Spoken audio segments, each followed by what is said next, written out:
Habilidades como el liderazgo, el trabajo en equipo, como la escritura, la oratoria, la investigación y participar en ponencias tanto nacionales como internacionales. Además, puedes publicar tus proyectos tanto como en artículos o en libros, que son un plus en la hoja de vida como profesional. Lo que considero un logro muy importante para mi experiencia académica y una ventaja competitiva para mi perfil profesional. Por eso los invito a que participen de los semilleros, ya que son un espacio para consolidar el conocimiento y adquirir experiencia. Allí van a tener experiencias significativas donde se van a conocer mucho también ustedes mismos para que exploren más de sus pasiones y de sus gustos. Te invito a que hagas parte del semillero de investigación de la U. Es una experiencia muy valiosa, fortalece tus competencias y le da un valor agregado a tu perfil profesional.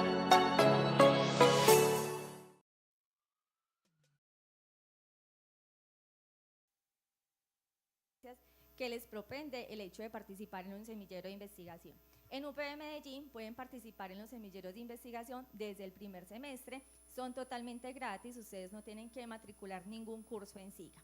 A continuación vamos a ver una infografía acerca de la ruta de formación investigativa, porque no solamente tenemos como espacios o plataformas hacia la investigación los semilleros, sino que tenemos también otras opciones como ser auxiliares de investigación. Entonces, el primero son los semilleros de investigación, que ahorita ustedes van a escuchar de voz de sus compañeros esas experiencias precisamente, cómo les ha favorecido en su formación profesional, pero también cómo les puede favorecer cuando ustedes están en sus ámbitos laborales, la diferencia entre un estudiante que ha estado en un semillero y alguien que quizás no ha tenido la oportunidad.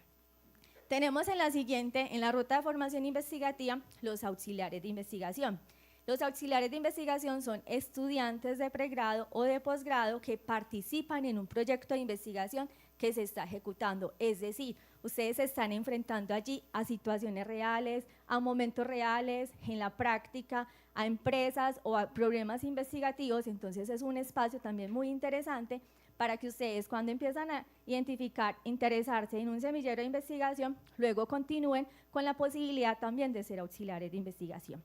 De tercera tenemos prácticas de investigación, que a diferencia del semillero, en las prácticas ustedes sí matriculan un curso para poder finalmente estar allí en SIGA, toda la trazabilidad, pero también están en el marco de un proyecto de investigación, todo siempre se enmarca en la investigación. Y las dos últimas son jóvenes investigadores que tenemos de pregrado, que van muy ligados a los proyectos de investigación, que deben tener, en algunos casos, según las convocatorias, el 70% de los créditos aprobados. Y dependiendo también de los recursos económicos que tenga el proyecto, se les da un reconocimiento económico a los estudiantes. Y finalmente tenemos los becarios de formación investigativa, que muchas veces el estudiante que ha entrado en los primeros semestres al semillero, luego se convirtió en auxiliar de investigación, luego en joven investigador y finalmente en becario de formación investigativa, de maestrías o doctorados, y la universidad o el proyecto de investigación le otorga un porcentaje, puede estar entre el 50, el 70, el 80% de su beca, pero a cambio el estudiante se compromete, por ejemplo, a entregar un artículo publicado, a hacer ciertos productos de conocimiento, entonces siempre está enmarcado en todo el rol que ustedes desempeñen. ¿Qué beneficio les trae a ustedes ser parte de la ruta de formación investigativa? Primero, el desarrollo de competencias investigativas, transferencia de todo lo que tiene que ver, pero también esa relación entre la teoría y la práctica, además de los beneficios como matrícula preferente que tenemos en Medellín, es decir, si ustedes están en este momento en el semillero, el reporte del profesor líder del semillero lo envía en el mes de noviembre, luego nosotros hacemos el consolidado y en el mes de mayo ustedes tendrían matrícula preferente, es decir, pueden matricularse antes que los demás compañeros, siempre y cuando cumplan un promedio que es exigido por la universidad. Y adicional, la participación en eventos que tenemos como encuentro de semilleros, espacios también académicos de la RUC, que es la Red de Universidades Católicas de Colombia, o por ejemplo redes como el G8. La participación en proyectos de investigación también se les puede generar constancias o en los proyectos o en los productos que ustedes estén. Entonces, como decía una de las chicas en el video, luego para ustedes presentarse a una convocatoria de becas, para ustedes presentarse a un empleo o para ustedes presentarse en alguno de los momentos que ustedes necesiten ya en su campo laboral, el hecho de haber participado en semilleros, encuentros de semilleros, en proyectos, eso va a marcar la diferencia. Tenemos también los apoyos, que ya les voy a especificar muy puntualmente cuáles son esos apoyos que tenemos en la universidad. Acá encuentran el correo de nosotros, que es formacion.investigativa@upv.edu.co, para que si cualquier duda que tengan, cualquier información que necesiten acerca de la ruta de formación investigativa, nos puedan contactar. Pero también se puedan acercar al CIDI, que estamos ubicados en el bloque 3, en el primer piso de la rectoría, o también los profesores, líderes de semilleros o los profesores de la escuela nos pueden ayudar. Si en caso que ellos tengan información, pueden también brindársela, o si no, por supuesto, nos la pueden compartir a nosotros. Vamos a continuar entonces con los apoyos, que es la infografía, acerca de cuáles son esos apoyos económicos que tiene la universidad para brindarles a ustedes como estudiantes de pregrado, pero también aplican para estudiantes de posgrado. Entonces tenemos, porfa, la infografía del Geniali. Gracias. Entonces tenemos el primero, que son los ponentes en eventos científicos nacionales e internacionales. Ustedes, cuando están en el pregrado, independiente que estén en el semillero o no, pueden participar en estos espacios de formación académica. Entonces ustedes encuentran un evento que va a ser el próximo año, ustedes empiezan a postularse, envían el resumen, envían toda la información. Una vez el evento les acepte la ponencia, es cuando ustedes pueden hacer la solicitud a formación investigativa. ¿De qué dependen los rubros que se les otorgue a ustedes? Del producto que se derive de esa ponencia. Si es un artículo, si son memorias. Entonces, ¿qué rubros, dependiendo de esos productos, se les pueden brindar? Tiquetes, alojamiento, alimentación, transporte, todo lo que tiene que ver, es decir, si ustedes están interesados en la investigación, si a ustedes les apasiona la investigación, si desde los semilleros de investigación ustedes encuentran esos eventos y esas plataformas para ustedes dar a conocer sus temáticas, para establecer redes académicas allí, porque cuando uno va a un evento lo transforma, un evento académico, usted no vuelve siendo el mismo, usted llega apasionado por el tema, usted llega identificando nuevas redes. Entonces la invitación es que ustedes identifiquen esos eventos en los cuales pueden participar y la solicitud la deben hacer. Cuando es un evento internacional, con 3 meses de anticipación; cuando es un evento nacional, con 2 meses de anticipación. Entonces, para que tengan muy presente esos tiempos, y ya una vez ustedes les acepten la ponencia, deben diligenciar unos formatos, nos deben enviar la evidencia que el evento ya les aceptó la ponencia, y ya nosotros en un comité hacemos la revisión y luego se les brinda a ustedes la información de cuáles apoyos o cuáles rubros se les otorgó. A cambio, el estudiante luego debe erradicar los productos que se deriven de allí y también hacer publicaciones acerca de esa participación en el evento. Tenemos también la participación en productos de investigación-creación, que es lo mismo. También, cuando ustedes tengan ese tipo de productos, importante, van a hacer la solicitud y luego desde el comité se analiza y se les envía a ustedes la información de que estuvo aprobado. Tenemos los servicios relacionados con publicación en revistas indexadas, que es para la publicación en revistas que generen costo, pero también para las traducciones en los casos que necesiten para los artículos. Entonces, si ustedes miran en este momento, esos apoyos que tenemos en la universidad están ligados o a eventos o a artículos, es decir, están apropiados acerca de los diferentes tipos de productos que tenemos. Y finalmente, las redes de investigación. En las redes de investigación ustedes puedan participar. ¿Ustedes cómo encuentran una red? A través de las temáticas, a través de los mismos docentes. Entonces, ¿quién necesita estar en la red? Se analiza pues también qué información se requiere para que ustedes puedan aprovechar al máximo estos apoyos. Muy importante estos espacios que estamos teniendo, y es que ustedes puedan ser esos voceros entre los estudiantes de sus programas, de su semillero, pero también de la universidad, que sea un voz a voz. Cuando ustedes tengan un apoyo, nos puedan hacer la difusión en redes sociales. Pero también en este momento, lo que le decía a la profe Gloria, escuchen para que cuando ustedes se encuentren en un evento académico digan, ah, sí, la universidad me brinda un apoyo, entonces consulten con su profe, consúltenos a nosotros, acérquense al CIDI. Lo que queremos es que nos ayuden también a difundir la información entre los estudiantes. Ya vamos a dar entonces paso precisamente para que sea desde la voz de los estudiantes acerca de esa experiencia de participar en un semillero, Pero antes vamos a brindarles el código QR. Tenemos un Instagram que se llama Formación Investigativa UPB. Allí ustedes pueden ver también información acerca de los apoyos, acerca de las actividades que tenemos. Entonces los invitamos a que nos sigan, a que cuando estén en actividades de semillero, cuando ustedes estén participando en diferentes momentos que sean en el marco de los semilleros, de las escuelas o de los programas, ayúdenos a visibilizar la información. Así de manera conjunta también visibilizamos lo que ustedes están haciendo en las escuelas. Entonces es una invitación para que sea un trabajo también colaborativo y recuerden que cualquier información pues estamos atentos para apoyarlos en lo que necesiten. Entonces ese es el Instagram, Formación Investigativa UPB. Vamos a dar paso entonces a los representantes de los semilleros, ya cada uno de ustedes saben quién fue el seleccionado, para que pueda compartir acerca de esa experiencia en el semillero y pueda motivar a los estudiantes a continuar en el proceso de investigación.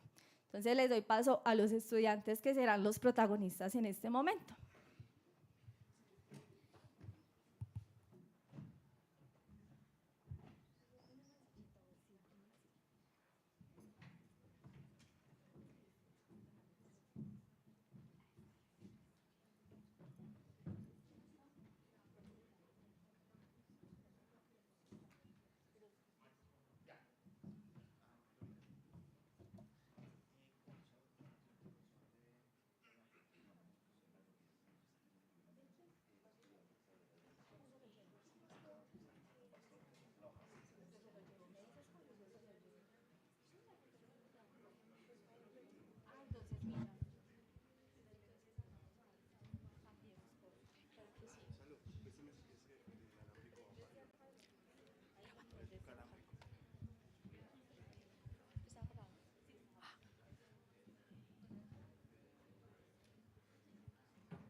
Probando.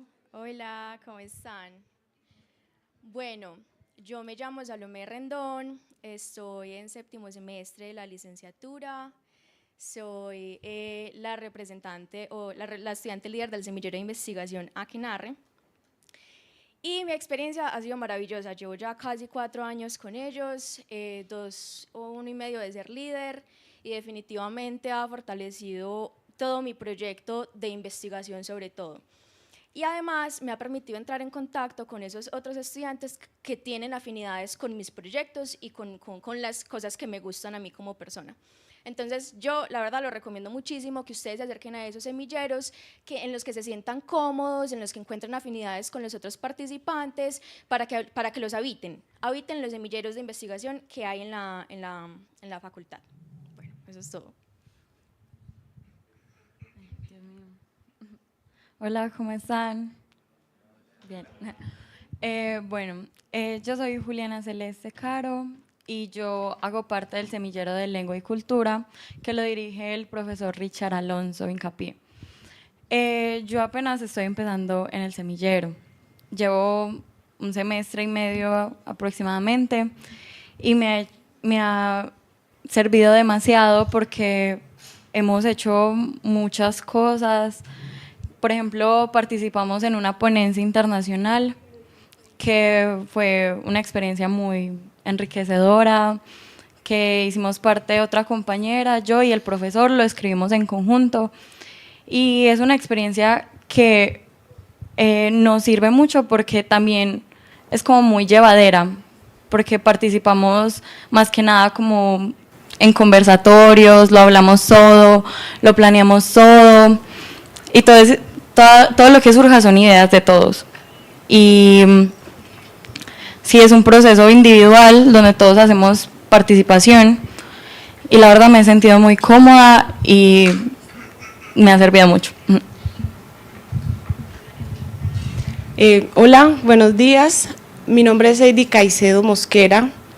Pertenezco al semillero Hombre de Arena con el profesor Faber Piedrahita.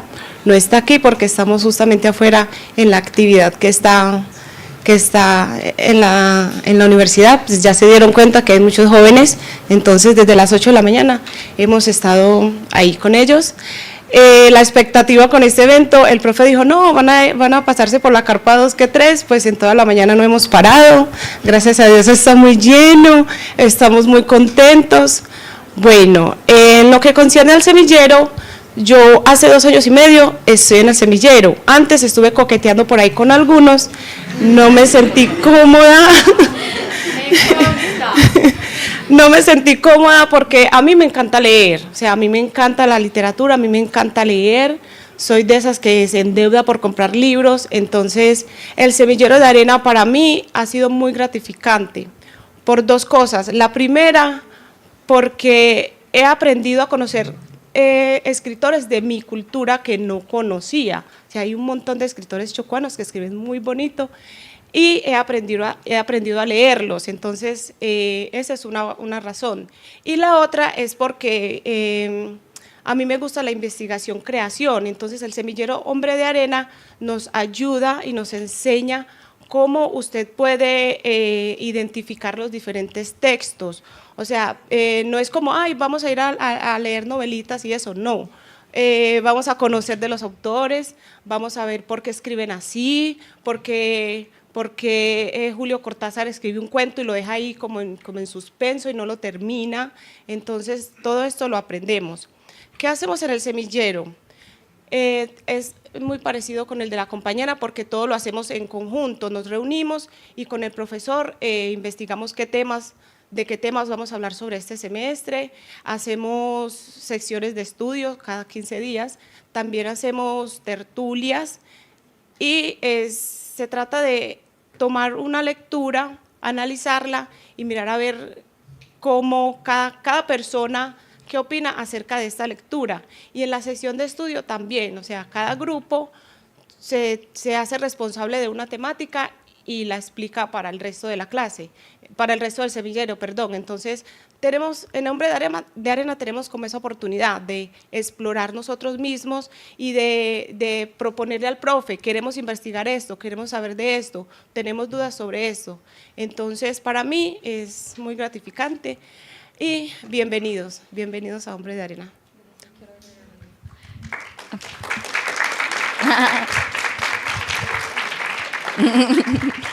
Yo quería agregar que un dato de mi semillero es que las reuniones no tienen como un horario establecido en las semanas, un día, no, con el profe nos acomodamos por los grupitos y nos encontramos así cuando todos podamos, entonces eso es muy cómodo y muy útil para los que estamos ocupaditos y ya. Yo también, yo soy una ingrata, no mencioné al coordinador de mi semillero, que es Dani Jean Paul Mejía Holguín, sentado allí. Nosotros sí tenemos reuniones establecidas. Los lunes a las 5:30 de la tarde en el segundo piso de la biblioteca. Pásense a ver qué pasa. Y el lunes vamos a ir a película además. Vamos a tener reunión y luego nos vamos a ir para Unicentro a ver película, entonces quedan súper invitados. Un poeta, ¿de quién es? Mesa, Simón Mesa. Sí, Simón Mesa, para que se pasen.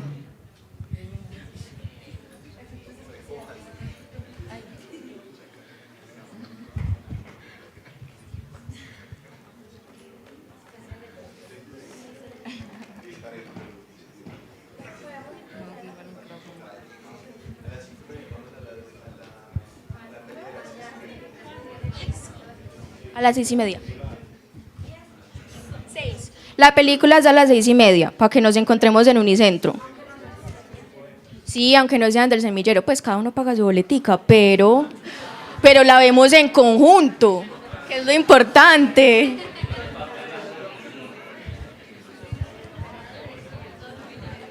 Pues no sé, ¿qué más hacer?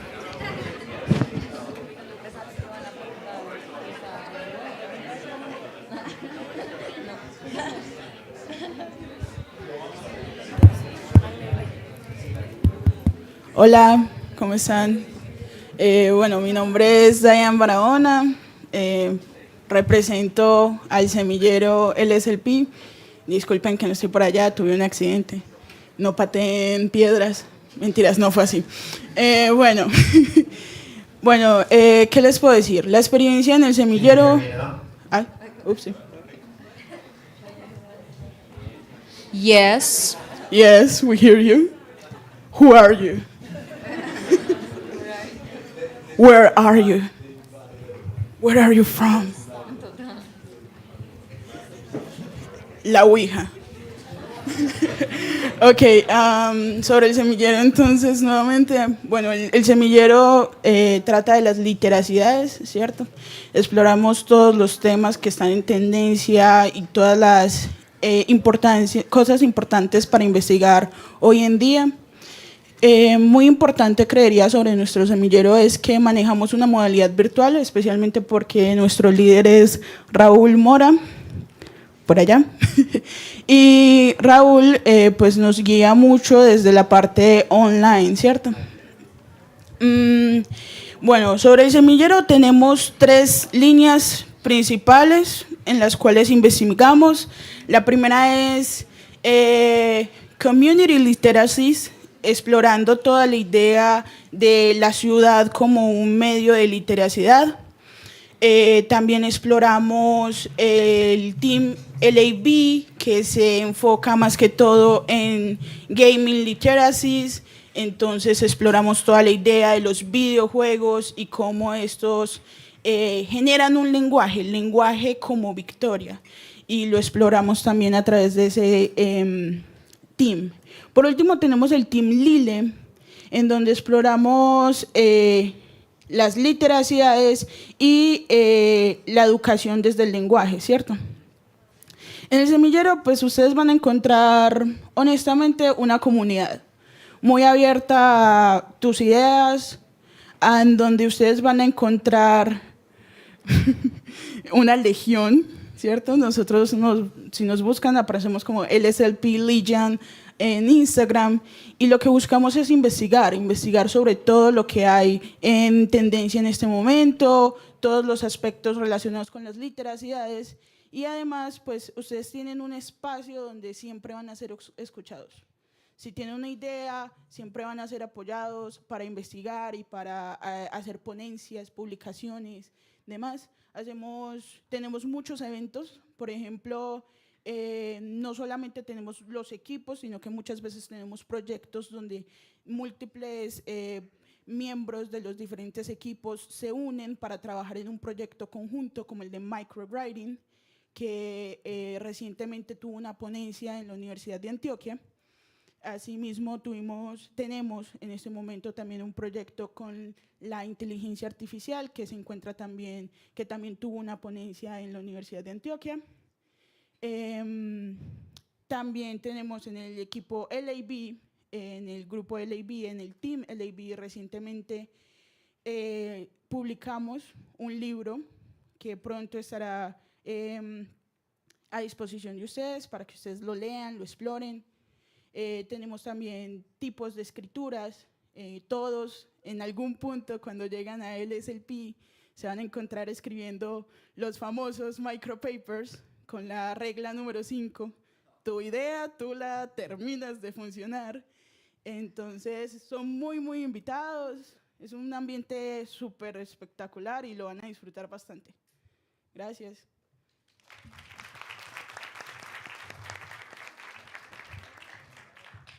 Muchísimas gracias a las compañeras que brindaron su experiencia acerca del semillero, y yo quiero terminar mi intervención con 2 invitaciones. La primera acerca de lo que les decía la profe Gloria Izaza: sueñen que todos esos sueños que ustedes pueden plasmar se pueden hacer realidad.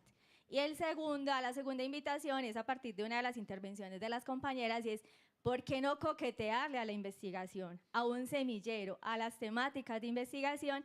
Y algo muy importante, no solamente puedes estar en un semillero, en UP puedes estar en varios semilleros. Importante que ustedes organicen sus horarios académicos y puedan precisamente organizar los cursos que ustedes tienen, pero también rendir al semillero, y será una experiencia que ustedes no se van a arrepentir de participar en un semillero y las experiencias de investigación. Muchísimas gracias por este espacio, y los esperamos en el CIDI. Cualquier duda que tengan acerca de semilleros, la ruta de formación investigativa y los apoyos. Muchas gracias.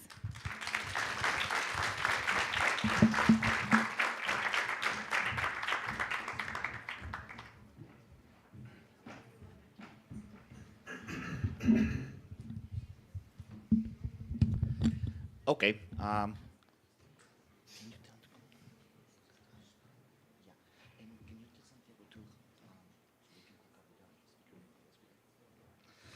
Okay, so we're switching gears and languages for the second part of this session.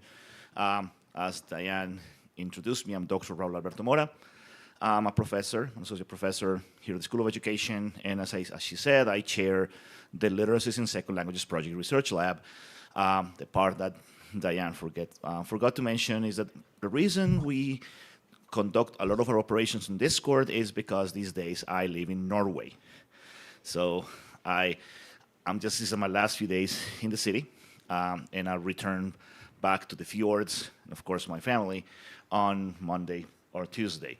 And now I'm delighted to welcome to our community an esteemed scholar. I mean, sometimes you say a gentleman and a scholar as a kind of like an idiom, but if there is someone that exemplifies being a gentleman and a scholar, is Dr. Evan Ortlieb. I've had the honor and the pleasure of knowing Evan for many years already. I think I lost count how long we've known each other. We've collaborated, we've had conversations, we've had coffee. I've had a chance to see some of the things he does with his foundation, with his university, his lovely family. And one of the things that Evan does in his work is this yearly publication called the What's Hot in Literacy Survey. He'll tell you more about the presentation. And as I was reflecting on the things he does and the questions they ask the experts, I thought our students need to hear this. Yes, the survey is called What's Hot in Literacy, but a lot of the topics that they discuss in the survey are vital topics for language teachers and language teacher educators. You, as future teachers, you need to know where the field of language studies, where the field of literacy studies is going. Even if you're like, yeah, but that's something you don't know. Literacy is something that affects your work as language teachers. And the topics that are hot or need to be hot or need to be more relevant or are becoming irrelevant, those are issues that you need to know as you become professionals in your field. Also, we're thinking that as you see these topics, this might give you an idea of, that could be a potential thesis topic. So that's something you could bring to your estancias classes with Professor Mejia and Professor and Dr. Martinez and say, yeah, can I do something like this? Can I tie this to the thing we're doing in the research labs? Can I tie this to the things I'm doing in my student teaching? With that in mind, I extended Evan an invitation to join us today, and he gracefully accepted to join us for the rest of the session in sharing what he has learned by conducting the What's Hot in Literacy survey, what he has learned about the field, and the lessons we can collectively learn. So once again, Evan, I warmly welcome you to the UPB academic community, hoping that this is just the first time that our students and our institutions exchange ideas, exchange thoughts, think of joint projects. So without any further ado, I think I've said too much, and you just came to hear Evan, not me. So Evan, the floor is yours, and once again, thank you for accepting our invitation. Absolutely. Thank you, Raul. Let's give it up one more time for Raul. What an amazing professor, collaborator, and leader in the field of literacy. So let's give it up for Raul one more time. So it's truly my pleasure to be with you here today. Growing up, I don't know about any of you, but growing up, I was not always the most well-read and the most literate, and a person who saw reading and writing oftentimes as a punishment, right? You get in trouble in fourth grade class and they make you write a 500-word essay on why you broke the air conditioner at school. You didn't even do it, right? Or it was the summertime and you had to read 4 books before you got to do other things of greater interest to you. And so it's just interesting that now I'm a literacy teacher and trying to think through thoughtful approaches for even the most resistant reader and the most resistant writer, because I think all of us embody the ebbs and flow of our literate lives, whether it be we loved reading growing up, whether or not we hated it at times, and it really, the onus is on all of you as future language teachers to find something that kindles some interest, right? Every kid has interest, and how can you learn more about it through texts, whether they be printed, whether they be online, or some hybrid between the two. What we're going to talk about today, I'm going to do a share screen now, is walking you through some recent research that I've had the privilege of conducting. So the title of our presentation today is on supporting readers and literacy leaders at the same time. Key insights from our What's Hot in Literacy survey. This is the first group that gets a behind the scenes look at what won't be published for another 4 months. So I hope that this is informative to you. The article stemming from this presentation will come out, I think, in December. So be looking for that in the journal Literacy Research and Instruction, if possible. Again, my name is Evan Ortlieb. I currently serve as the Dean of the College of Education and Human Sciences here at South Dakota State University. One of the things that I've had the privilege and the pleasure of doing over time is to live in different places, including overseas, and to try to position myself as the foreigner at times so I can truly understand what it means to be in a different space, to speak a different language, and to try to better understand the cultural and linguistic diversity that is all around us, and to always view that from a value and an asset standpoint. So without further ado, let's talk about how do we actually support both students and ourselves, teachers, at the same time, which is a challenge because most of the time research will focus on one or the other.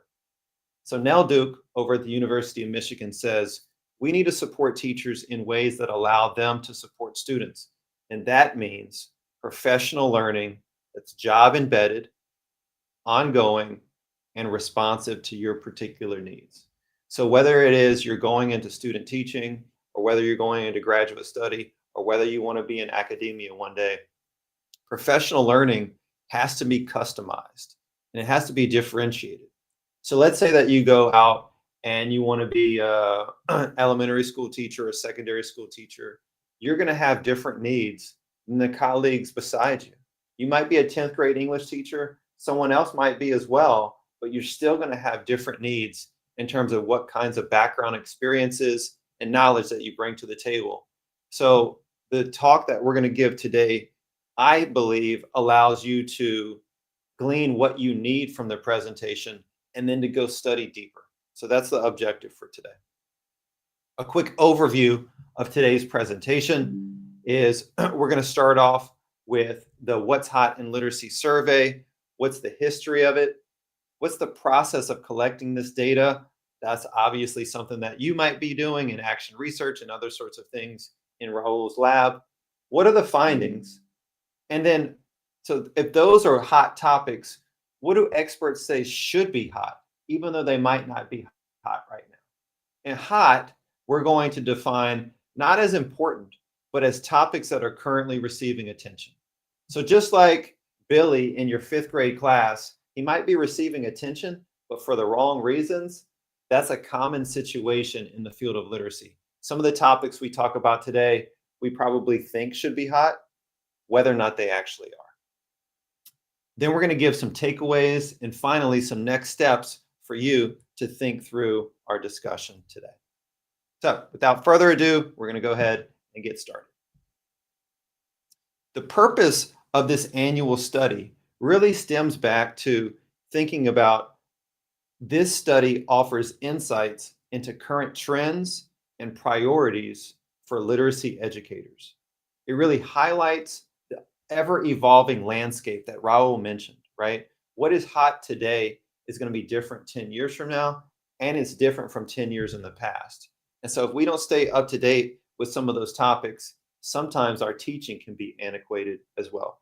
However, as all of you know, the field of literacy is as hot, I believe, as it's ever been, right? You see a lot of different kinds of legislation, lots of big grant projects, particularly in the US. You even hear people, our friends in the STEM field, right? Science, technology, engineering, and math, recognizing that literacy is a foundational skill for success in science, in STEM, and across the board. So with all of that recognition and awareness, we believe that now is the opportunity, right, to make the most strides given the fact that increased attention is placed on our field.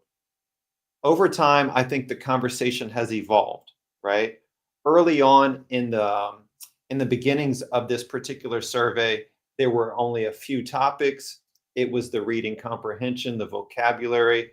Those have evolved into much more nuanced topics that I think you're going to find particularly relevant today. As educators and researchers, we're always trying to be thoughtful and engage in inquiry that matters, right? So what matters in one 7th grade classroom may be quite different than another 3rd grade classroom. And that's okay. But it also means that there's lots of opportunity for improvement. So again, the annual What's Hot survey, it started way back in 1997. I know that's probably before many of you were born, but nevertheless, it means that it was still really important. So my former mentor, Dr. Jack Cassidy, started at that time with some of his buddies. And again, the goal was to capture what is going on in the field. What are hot topics receiving significant and positive attention at that time? The survey was first published from the International Literacy Association in a publication called Reading Today, which you're likely going to be able to find copies of in electronic databases. And again, the purpose was to better understand topics that were at the forefront of attention in our field of literacy and language education. Topics like balanced literacy started coming about in the late 90s. Those topics started to evolve, as I was mentioning, as some of these additional studies were being replicated across areas like Denmark, Romania, and the UK. Shifting priorities oftentimes happen based on policy, and in the US in particular, heavily impacted from the No Child Left Behind Act. Other topics such as assessment and accountability started to gain traction in the early 2000s. That then shifted into the 2010s with the adoption of Common Core state standards and other things, again, in the US, that was not necessarily always the same on the international front. So if you ask people in New Zealand what's hot there, it might be very different than Colombia, might be very different than the US. So we try to take an international perspective if at all possible. We started to refine the methodology over time as well, trying to be more structured and have greater levels of fidelity to the data collection process. We also did a few longitudinal analyses about what were the hottest topics over the last 20 years, for instance. So if you have interest in digging deeper into that, you can certainly find some of those in the Journal of Adolescent and Adult Literacy. Again, we're framing the literacy debates and policy trends, but also we believe this study has the opportunity to inform policy and practice as well, all by itself. So we believe that ours is informed from policy and that policy and practice can be informed from our particular study. I have a question for you, and I know you can't put it in the chat box right here, but you might be able to relay it to somebody in the room.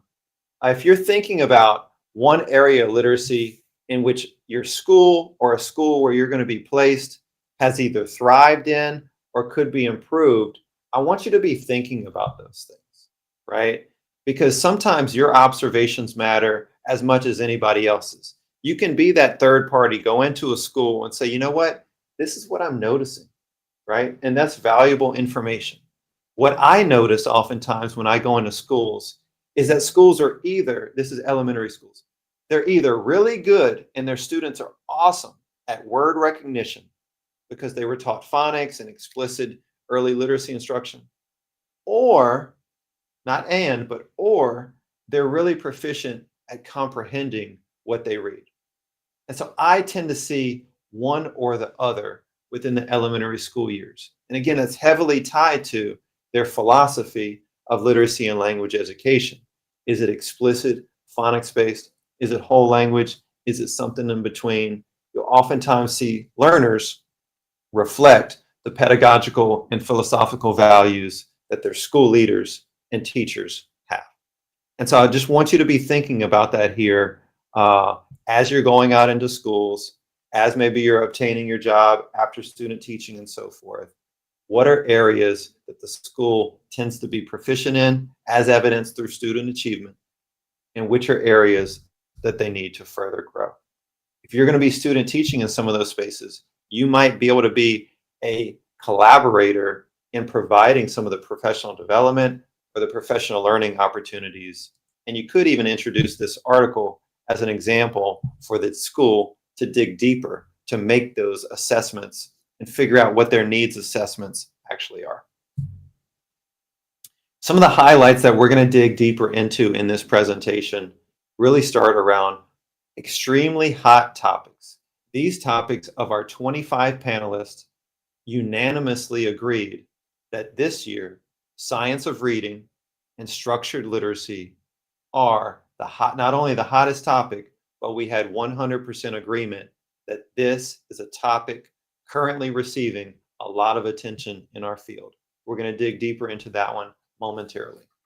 At a second level, the very hot topics this year that we're going to talk about start with AI, artificial intelligence in literacy, early literacy, phonics, and phonemic awareness. These topics were that second tier where most of the expert panelists agreed that these are topics receiving attention. Whereas topics that were not hot, but deemed to be should be hot, meaning they should be receiving more attention than they currently are. Those were topics like adolescent literacy, cultural and linguistic diversity, and multilingual learners. We're going to dig into each of these to a much greater degree, and that's the essence of today's presentation. If we think quickly about the literacy landscape as a whole, right, some of the central issues that we are noticing is changes with respect to educational policy regarding literacy and regarding STEM and where monies are flowing. So much like Raul's lab is partly predicated from monies, and other times we can do research projects without monies. But if organizations or governmental entities are investing in certain spaces, that oftentimes dictates the degree with which research we can do.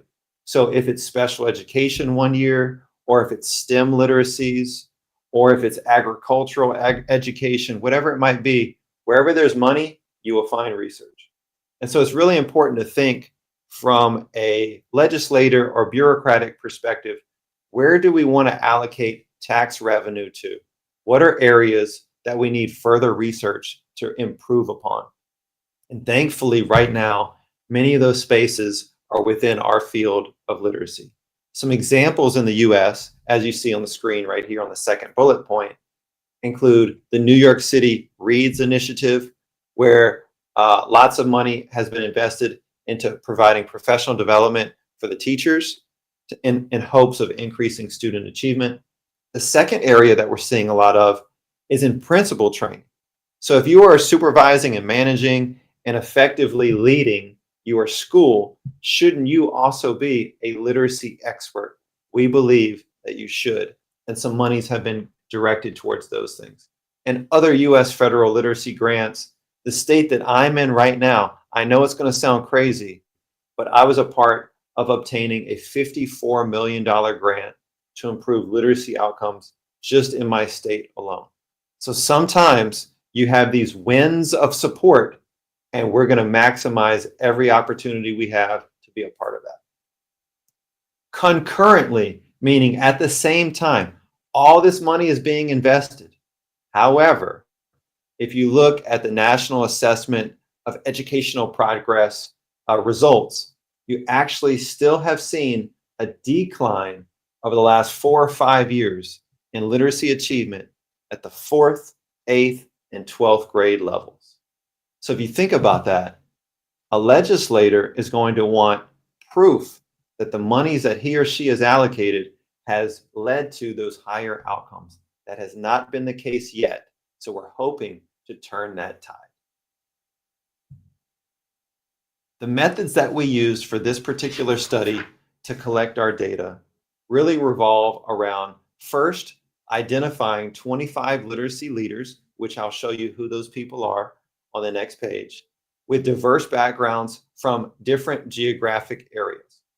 Second, we conduct these structured video interviews with these 25 individuals, which take about an hour time each.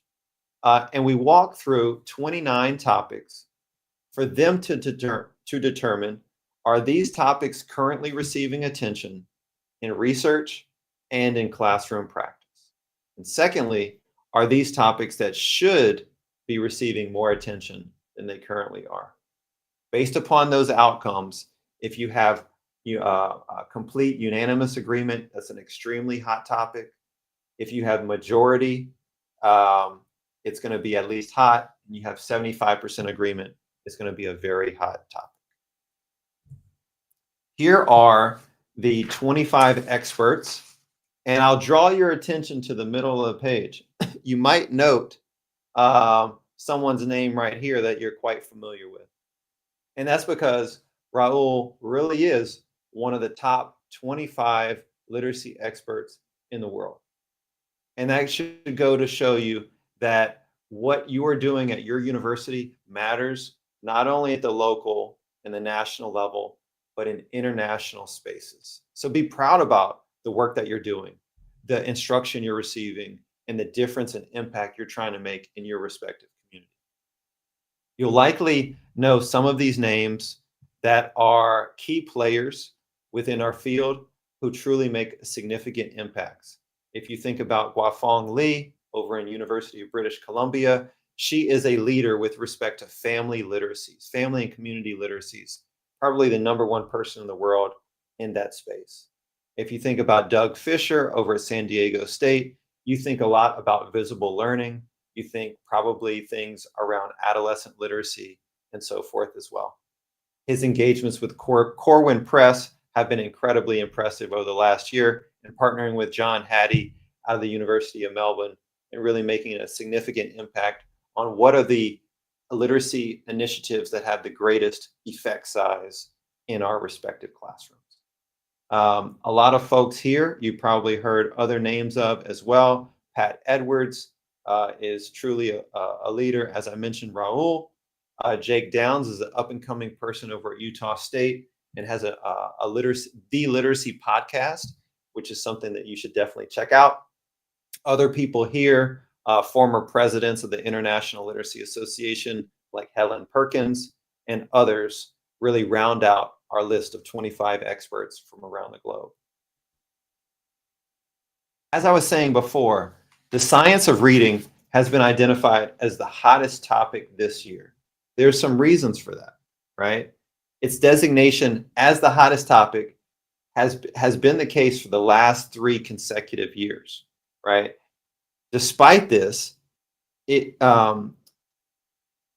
100% of the people being in agreement, many of whom said it shouldn't be as hot as it is, which is an interesting finding. The science of reading has continued to exert considerable influence on our field, whether or not you're in the US or not. I believe it has significantly reshaped classroom practices, teacher training, and educator preparation through legislation and policy formation. We talked about a few examples of how this has already happened, but some others, as you see here on the page, impacts include the banning in many US states of the 3 cueing systems, right? The graphophonemic, sort of the visual cue, if you will, semiotic cue, what it looks like, syntactic cues, those sorts of things, the meaning of them, the MSV, those things are not being allowed to to be taught in the US because of the perceived lack of evidence base to their foundation. And so again, we keep going back to that conversation of, well, what is the science of reading? What is not in the science of reading? And if you look at about the last 50 articles written about the science of reading, I found there to be about 48 different definitions of what do we mean by that, right? What is the research that matters within these parameters, and what is research that is discarded? That's oftentimes something that we have to think about. This was very similar to the National Reading Panel in 2001, where they started to make decisions around the No Child Left Behind Act and what reading principles and practices were most important, hopefully to get the biggest bang for your buck in the classroom. This is the new wave of that through the science of reading, where some practices are being increasingly discarded. Secondly, we've seen the expansion into middle schools. So the science of reading, which has started off as heavily in the early childhood area, heavily phonics based, we're seeing the science of reading transition into middle school now in many places. Some of the criticisms that come with this are related to overlooking and not being culturally responsive in our instruction, right? And so if, for instance, I have 3 children and love them dearly, and one is in 2nd grade. And so she is reading at about the 4th or 5th grade level, just devouring chapter books after chapter books after chapter books. She goes to school and they say, well, everyone in 2nd grade needs to be learning these phonics principles and the sh sound and the th sound. Well, for goodness sakes, she's moved on well past that, right? And so we have to be considerate about how are we being responsive at the individual level? How is Emma, in my case, being allowed to thrive at the level where she is and not held back through structured literacy lessons that are tailored for average Joe at the 2nd grade level? I want you to think about something. We oftentimes hear that we're teaching to the average, right? You've probably heard that. So if we are in August right now and we're just starting the school year, that would assume that these 2nd graders, if we were teachers of that class, that these 2nd graders are at the 2.0 reading level. Well, if we had a class of 25 2nd graders, you know how many would be at 2.0 level? Maybe 1 or 2. So if we actually teach to the average, you tell me who we're teaching to. We're actually not meeting the needs of the far majority of the students in your class. That's why we have to differentiate, and that's why studies like this bring to light hot topics that we need to dig deeper into. Some policy examples back again, apologies that it's heavily US, but in the state near me, Idaho, has invested $5 million for phonics coaching. The state of New York is engaging further in education preparation around the science of reading. The state of Missouri has banned that 3 queuing system, as I mentioned before, and you start to see these nationwide movements of states following each other into this area of the science of reading. My question to you, again, I know you can't place it in the chat box, but I want to prompt your thinking, is around if you could say what you're seeing in your schools. Are you seeing influences from the science of reading and really a doubling down of early literacy? You know, I want you to think, are you a 1, 2, 3, 4, or 5? A 5 would be, we're seeing it every single day. That's all they're talking about. We can't go into one conversation, not hear the words science of reading. Or down to a 1 where you don't have the first clue what that means. You've never heard it before in a school context and so forth. So think about what that identification is for you, right?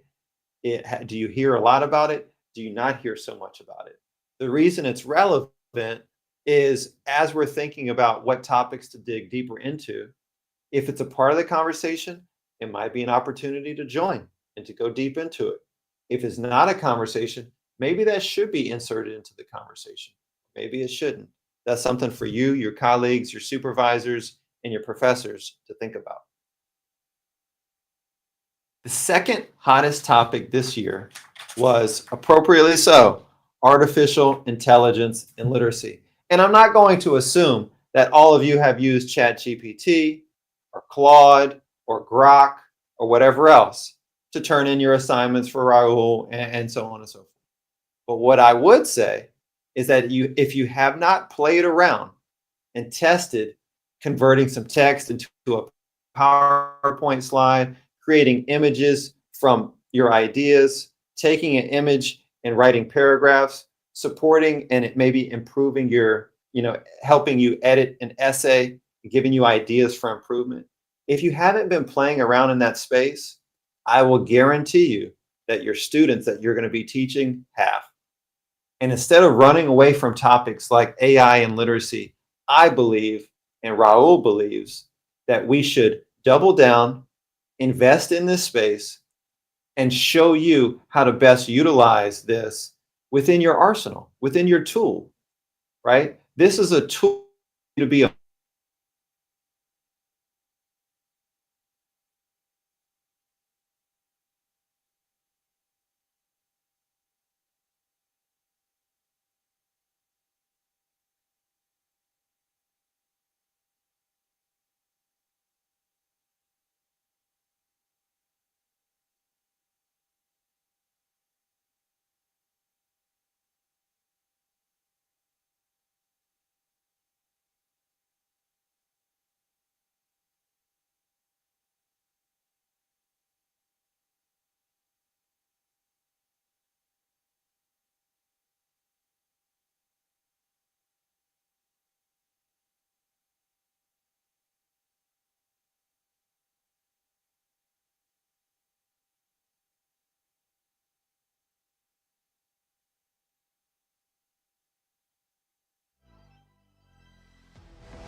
who had the decency to stick around. I'm sticking around. That's because you saved me. Thank you. Thanks, Evan, but I'm just talking about the students right here. So for the students who had the decency and the professionalism not to walk out, thank you. And we apologize for the technical hiccup. Sometimes technical problems happen, and sometimes all you have to do is just, like sometimes when you have a storm, just wait for the storm to go away. So for those of you who stayed, my appreciation for the patience, for understanding. And Evan, we're gonna continue now with the rest of the talk. Yeah, no problem. So I'll just polish up the last section that I was talking about here on artificial intelligence literacy, just to provide you with a quick reminder of what are some of those platforms that all of us have been engaging in, whether by choice or down the road by necessity. So, of course, you're quite familiar most likely with ChatGPT and Grok, Microsoft Copilot and things around generative AI. There are other ones to help with research and writing, coding assistance, such as Grammarly or Notebook LM. Those are quite popular. Again, the reason I'm sharing these is not only for yourself, but thinking about how are we going to be teaching others to dip their toe in the water, to be able to test out some of these apps to see which ones work best for them. Just like we did years ago with graphic organizers. And that was all the rage in the 90s and whatnot. Oh, look at this new graphic organizer. Look at this one. They're simply tools to help us better understand phenomena around us. There are other creative, more imagery-related engines such as Midjourney and Canva.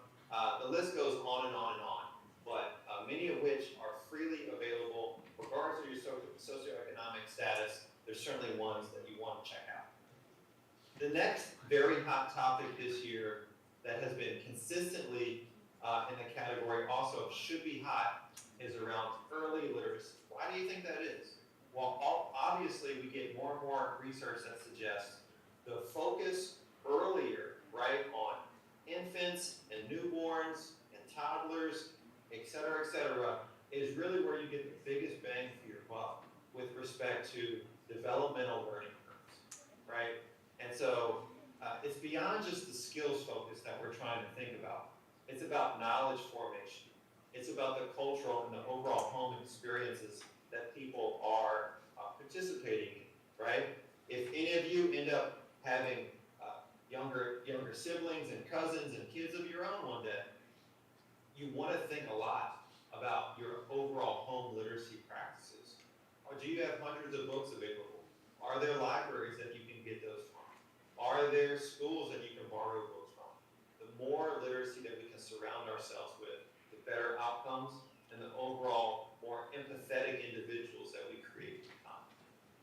In my travels, one of the things that I've been able to learn out of privilege is that the more perspective taking that we can do, the better citizens that we become, in my opinion.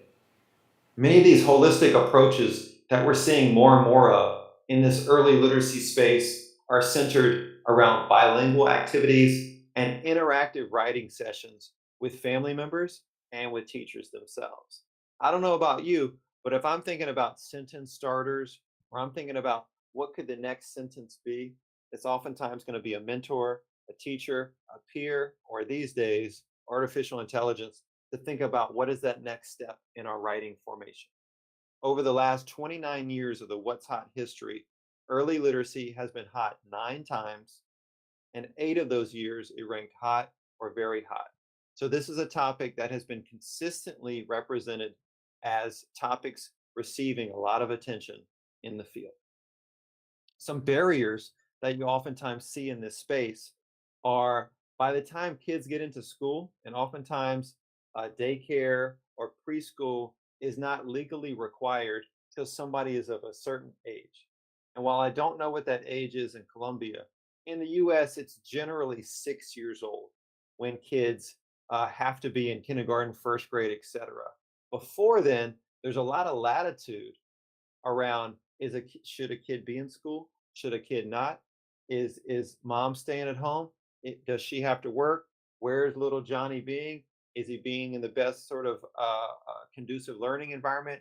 There are a lot of challenges in that space, knowing that more and more people have to be two individuals in a family working to be able to be able to pay their bills.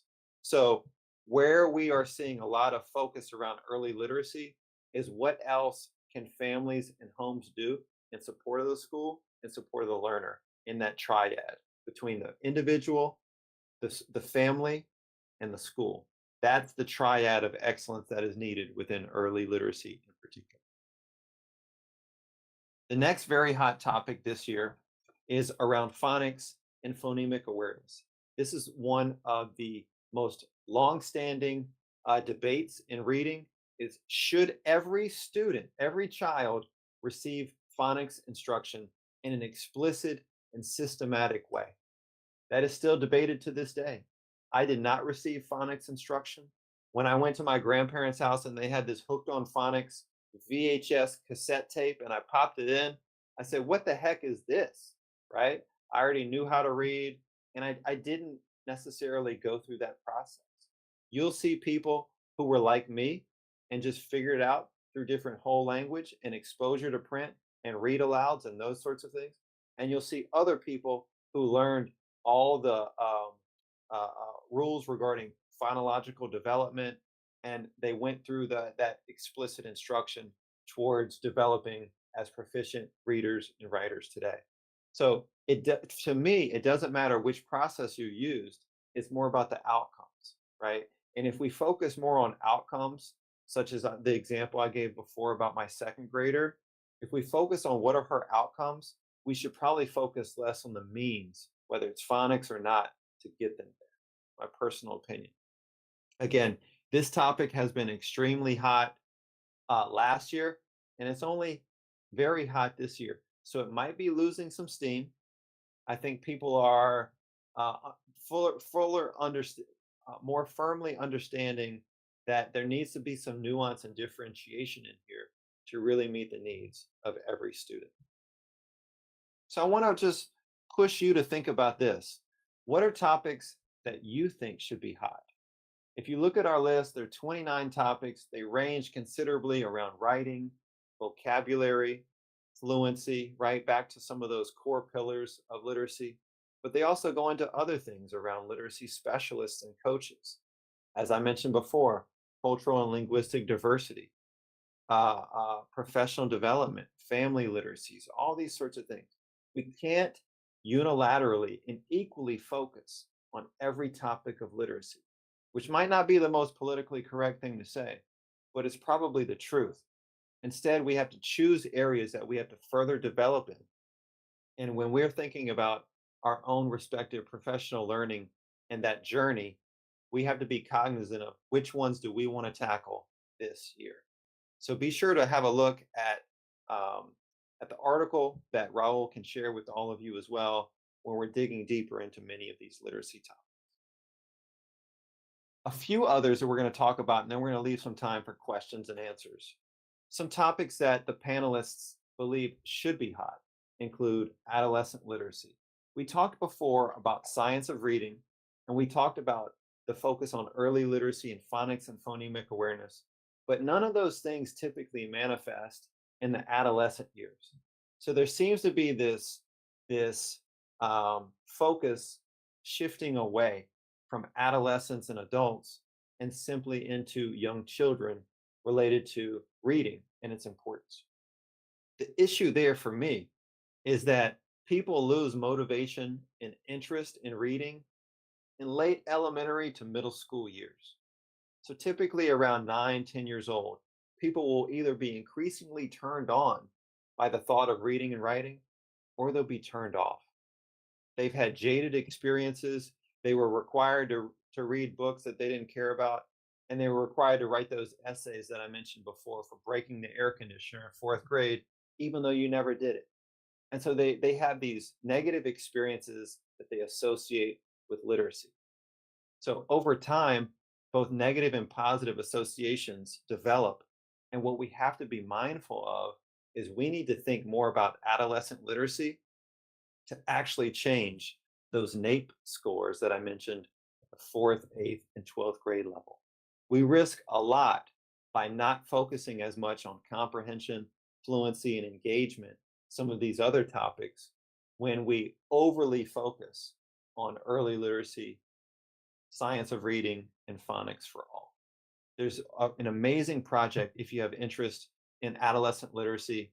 It's called the Project for Adolescent Literacy, PAL, and there's some awesome research being done there, led by a team including Alfred Tatum from University of Chicago, now University of Metropolitan in Denver, and he's doing some awesome work, particularly on boys and adolescent literacy, knowing that we also see a differentiation between girls and boys with respect to how they're performing and how literate they're becoming in those adolescent years, with females far outperforming their male counterparts. The next topic that the expert panelists were talking about that should be hot is one that I mentioned before: cultural and linguistic diversity. Well, why do you think that is? So it's appeared every year in the survey, and however, very rarely has it been a hot topic, one that has been receiving an adequate or enough attention, as I believe, and the panel agrees, is warranted. Respondents have consistently agreed that it should be a hot topic each and every year for the last 29 years. We believe that this creates an asset-based way of approaching teaching and learning in the classroom that would also include translanguaging. All of you in the class, I heard before, are essentially bilingual or multilingual, and I think that's a tremendous asset, not always captured by the teacher, right? And so if we're teaching 3rd or 4th or 10th grade, how are we best utilizing not only their funds of knowledge, but their languages of knowledge, right, within the classroom? So maybe scientific phenomena can be more easily understood in one's native language. How are we catering to that? How are we speaking across the board so that when we're learning about flowers and we're saying, oh, the rose is a flower that blooms in a certain season, are we saying rosa? Are we saying rose? Are we saying it in different languages so people are making those connections between the languages in which they speak? Because typically people are not equally adept or proficient at the languages in which they speak. And when people are emerging in multilingual language knowledge, right? So you have an 8-year-old who's learning Spanish and learning English concurrently, and they haven't mastered either. We have to draw increasing associations between the two. This has been particularly challenged in the US with lots of diversity, equity, and inclusion bans since the new president took over this year. We're also seeing dissolutions of different initiatives related to specific groups, including indigenous learners here in my state, that I'm trying to do extra for to combat some of the challenges related to federal financial aid. To wrap up this presentation over the next couple of slides, I just wanted to share some tensions that are being felt in the field that this expert panelists were indicating to us, right? We talked about the science of reading dominating the conversation. This expert panelists also said that it shouldn't be. This topic should not be receiving the amount of attention it is, and as a result, it's sucking the wind out of the sails of many topics that are not currently receiving that attention. Ones like adolescent literacy and multilingual literacy. In order to achieve a greater balance around evidence-based practices with equitable practices, which are not always the same thing, we need to take those steps and be methodical in which practices we're choosing based upon the learners in our room, based upon their needs, and based on the opportunities to leverage the language and the knowledge that they bring with them to the table. This one-size-fits-all approach that is increasingly used within the science of reading sometimes can equal a one-size-fits-none. And I want to leave you with that statement. One size fits none when we're not actually using approaches that meet the needs of our learners. As I was mentioning before, if we assume that all second graders this month are reading at the 2.0 level and we're teaching to that level, maybe zero, maybe one, maybe two students in the whole class are actually at that point in time. Think about that. Some implications for educators and policy include, as I was mentioning before, what is that balance between evidence-based and culturally responsive practices? How do we address some of these systemic barriers related to funding or access to online reading platforms, to printed books, and to other resources that oftentimes cost money? How do we train teachers for not only foundational skills today, but also future-oriented literacy practices of tomorrow? We have to continue to double down and explore the unknown through apps and other opportunities around digital literacies to advance the field so that we know exactly how to teach the teachers coming behind us and the students there as well. And how do we advance AI literacy responsibly in ways that are ethically appropriate, but still pioneering in spirit? Some closing takeaways. The literacy field clearly is in a transition point in time right now. The science of reading has also been central to the conversations, but also controversial. And AI and equity considerations are being increasingly elevated to topics of concern and opportunity. These hot topics guide and should guide our research, policy, and practice. And I'll leave you with this. The next steps that I want you to think about, whether it be in a practicum experience, student teaching, or your own future classroom, I want you to prioritize areas of professional development that are internationally recognized but locally relevant. Go ahead and conduct and be a part of a team that conducts a needs assessment to really figure out what topics you should dig deeper into, especially in relation to ones that are currently receiving a lot of attention in the field. Balance evidence with equity so that we meet the needs of every learner. Use this What's Hot survey to frame your professional development goals as appropriate and continue to design learning pathways for yourself and your fellow teachers in the process. And as always, engage in continuous review so that we know that when we're experimenting and when we're engaging in different practices, that it's part of that continuous feedback loop so that we're continuing to gather evidence of our own practices to grow professionally in the process. As I hopefully am a better teacher today, having been a teacher for about 20 years or so, than I was when I was teaching middle school or first grade, first setting out on the journey of the best profession in the world. So I'll leave that with you here, and we can open it up for questions if anybody has any.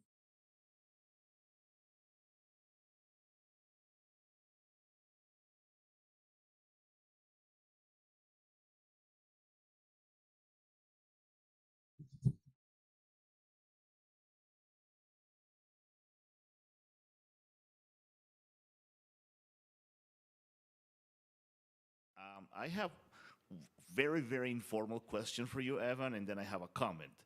Sure. Because that thing about the 500-word essay about the air, breaking down the air conditioning, that was really specific. Like, that was a very specific example. Was that you? So that's this thing. Well, I was blamed for it with every other boy in the class because nobody, blamed. No one admitted to it. So the teacher said, all of you have to write the 500-word essay. So you go home, you're trying to reason with your father, I didn't do it. And he says, just write the stupid essay anyway. And it's those experiences that led me to wonder what really was the purpose of writing in general. And was it simply to satisfy and be compliant, if you will? Or was it a way to actually demonstrate my learning or to communicate with others? Yeah, and now on a more serious note, because that was just me bantering. Even if you mentioned that the core of the survey is US-centric, I still think there are important implications for those of us, let's say in the global South, so to speak, because from my experience, someone who's old enough to have suffered the reading wars when I was in my first years of teaching. A lot of policies that happen in the North or in the US, especially those of us in language education, there seems to be a ripple effect. So conversations about, back in the day when I was in the 90s, conversations about whole language and phonics and the debates really permeated. And those of us old enough to be around that time teaching English, we had to suffer through people imposing whole language on us and, oh, you have to do the big books and forget phonics and all that and what have you. So being aware of the debates on the science of reading, it's important because that topic is already on its way. The debates on science of reading are on its way. The debates on AI are on its way.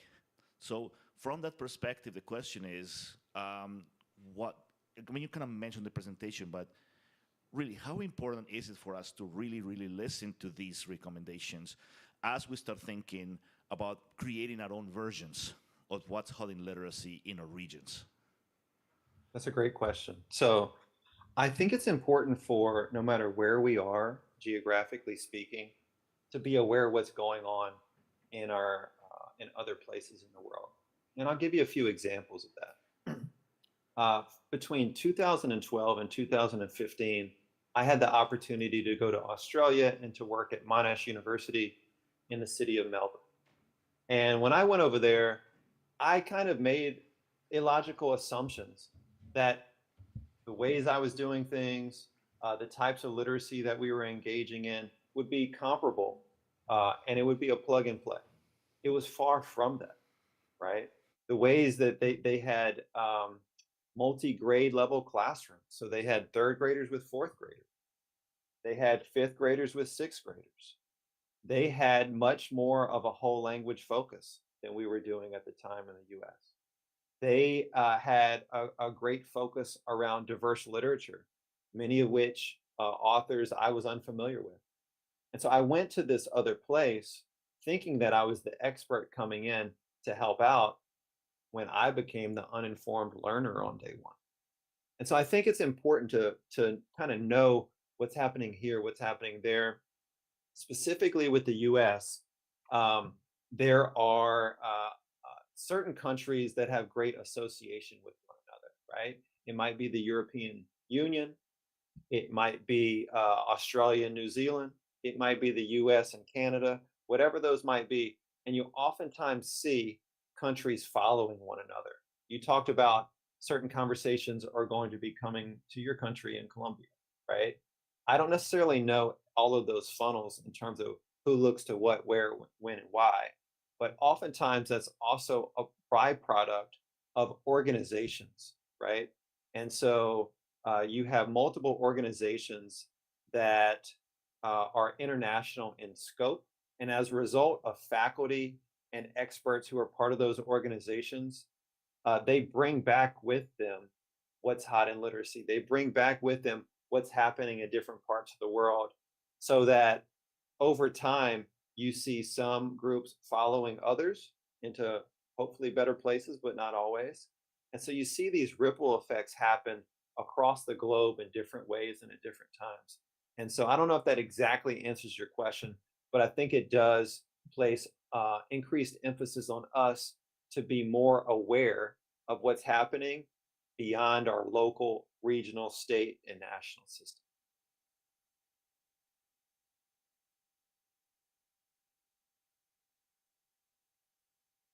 We can develop these kinds of surveys in different regions so that we can also provide input, two-way input. So basically, we can break the funnel by creating alternate versions of these surveys, where we can take some, for example, some of the lead questions that you have, and then try to come up with some of the more localized questions. So I want to just throw that comment out there, but I want to know if some of my colleagues or some of the students have any questions they want to follow up on. I think we do have a microphone right here. So if anybody wants to throw a question in the direction of Dr. Orleeb, the microphone is right here. Yeah. John. Yeah, Mariana. So yeah, so Evan, we have a question from, well, actually one of my researchers, Mariana. So I'm going to leave her the room. Hello, my name is Mariana. I belong to LSLP as well. And I was wondering, especially that question comes from, I guess, some of us who are writing our thesis right now, about how we can know what topics are hot at the moment, but what topics are staying, like they remain important. Which topics should I choose in a way that my future readers could use my thesis as a way of applying literacies in their field? That could be like something that worries me sometimes. Yeah, no, that's a fabulous question. So I'll give two thoughts on that. One is if you look at the Journal of Adolescent and Adult Literacy sort of review of the last 20 years that we did, that was about 10 years ago, right? But if you look at these meta-analyses of hot topics over time, you could get a greater vantage point of which topics have been receiving attention for an elongated period. And that would give you some guidance as to which topics might continue to receive that attention over periods of time. Conversely, ones that have never been hot, I'll give you an example. Family literacy has never been a hot topic. Fluency has never been a hot topic. Writing has never been a hot topic. That does not mean that they're not important. That simply means that the majority of people say that if they look in the research and they look in the journals, they look in classrooms, that these are not a priority as much as other topics have been. So there's two ways to look at that. You could say, I want to focus my thesis on something that has always been in focus and always will, and it'll stay relevant. That's one way to look at it. Another way to look at it is the opposite, to say, you know what, this topic has not received the amount of attention it deserves in research. So for instance, writing. If you look in our journals, and some people have done these studies, for every 10 articles that have come out in reading, there's only one to come out in writing. So it's almost a 10-to-1 ratio where we know so much more around reading and comprehension and that process and product, and we know far little in writing, writing motivation, writing engagement, writing proficiency and achievement. So I, along with some others, Seth Parsons and other folks at George Mason University right now, are embarking on focusing on writing engagement and motivation and nuancing that, right? Because those studies haven't been done before. So to kind of simply answer your question, you can add to existing literature where there's a lot there already, or you can add to areas that haven't been as hot, that have not had as much of a focus, and therefore there's really a dearth of information out there. So you can kind of go either way. What my major professor years ago when I was studying told me is, he said, Evan, this is right when digital literacy just came out. He said, Evan, don't focus on that. It might disappear a couple years from now, and your name's not going to be associated with, whatever topic for any amount of time. Well, digital literacy never disappeared. It's never going to. Okay. So I don't know if that was good advice or not, but I tended to focus early on around vocabulary and comprehension, word recognition, those kind of things, those mainstays, if you will. I'm not suggesting you go one way or another, but I just think be intentional in terms of which way you want to go with it, and talk about that in your writing, right? So if you want to go into writing research, literally in your articles, you can say, there's a dearth of information out there on this topic. I looked at the last 30 years and only 3 people have written about such and such a topic. This is why I'm conducting this study, and this is why it's particularly relevant to educators worldwide. I think whichever way you go with it, say why you chose a topic and even why you didn't choose others. Why is it meaningful to you, and why does it matter to the readership? Well, there's one more question, so we're going to pass it to the back. And while it goes, I wanted to add, while we get to that question, that I think in the end, one of the things that matters is whether you're willing to put in the work to get the research done and not doing it just because it's a trend, or you want to do it because just you're trying to be hip. Whether the topic is hot or should be hot, what matters in the end, I think Evan made the point, is how much time you're willing to put in developing that topic and creating a niche for yourself in that particular topic. So Juan Jose, now you can go ahead. Hello, Evan. I also belong to the LSLP lab. And sorry for reading my question because I wrote it down because it's kind of long. And no problem. And it says, how can we approach the people that are not into education and human sciences to make them feel that hot literacy is a very relevant topic for whatever area they work at? Because we as teachers or professors won't always be surrounded by people interested in education and literacies. Yeah, that's a great point. I think we try to find what are foundational elements of what we care about that matter to different people. So let's take somebody in business, and let's say that you have a healthcare business, or let's say that you have a coffee shop, or let's say that whatever. Okay, well, last I checked, Starbucks has its own language, right? And if you don't know what a cafe frappuccini or whatever is, then you don't even know how to order in that place, right? And so if you're in the world of business, maybe it has to do with literacy as coding, or maybe it has to do with health literacies to be able to inform their patients about exercises or about proper nutrition, or ways to engage in training sessions to stay healthy. So what are those handouts? Who's writing those handouts? What's the readability of those handouts? I think the more that we can think through their perspective, the less we actually have to try to convince them if we try to become them temporarily. Not everybody will agree that once you learn how to read, do you need further development? But I think you can create some scenarios where you say, you can use this one. So my nephew, my brother's child, was homeschooled, and they didn't think that cursive handwriting was important. You might think that that's a common thing these days. Well, his grandmother wrote him a birthday card, sent it to him in the mail, and as a seventh grader, so he was 12 years old, he couldn't read the birthday card that his grandmother sent him because he couldn't read the cursive handwriting, right? So my brother assumed that cursive wasn't important from a letter formation standpoint, and it being somewhat antiquated today. He didn't think about it as being a language he had to read. He just thought about it as a language he had to write.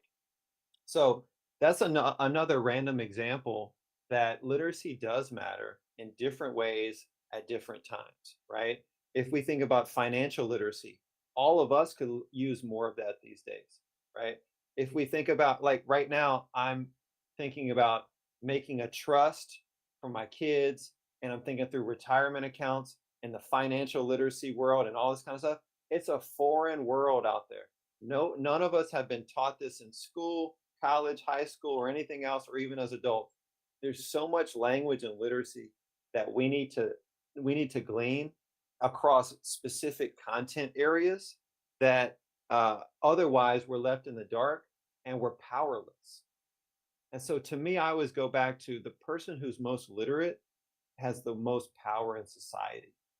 So I think if it's the business person, it could be, what are these books that they're reading about to grow in their executive leadership, to be able to manage people more effectively? That's what these books are right here by Patrick Lencioni, right?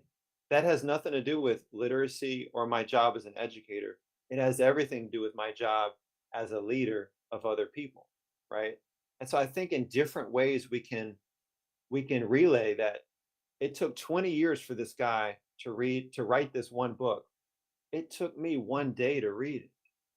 What power lies in the printed page, right? So I think for the people who buy into this over time, they will be rewarded. For the people who continue to fight literacy and its relevancy, they and their stakeholders will suffer as a result, unfortunately.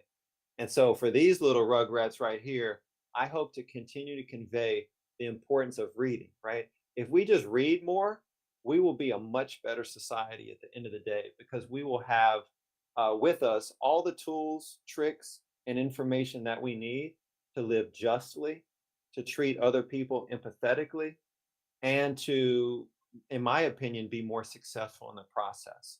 So I would say to the STEM people in engineering and everything else, I think language matters with respect to AI literacy and coding and being proficient in business. I think to musicians, you know, music has its own language, you know, musical notes and harmonies and being in sync and so forth. I think we need to think holistically around what is the purpose of language and literacy in various professions. And I think there are ways to be able to do that effectively. Kind of bring it home. I think in your answer, when you talked about this idea of why we do the work we do connected to language and all, you incidentally actually talked a lot about why we have the research labs, the student research lab that we have at the School of Ed. We all have different foci, but we all have this concern about the importance of language, the importance of education, and the importance of a better world. So I think with that, we can round up this session. I want to ask everybody just one more time, to give a hand to Dr. Evan Orlip and his very insightful presentation. It was my pleasure. Thank you. And to everybody who stuck around, thank you so much for being here. Hopefully this is the first of many more academic events we'll be hosting at the School of Education and Pedagogy. For people who follow us on YouTube, thank you for sticking around. Have a very good rest of the afternoon and have a great, great time. Cheers, everybody.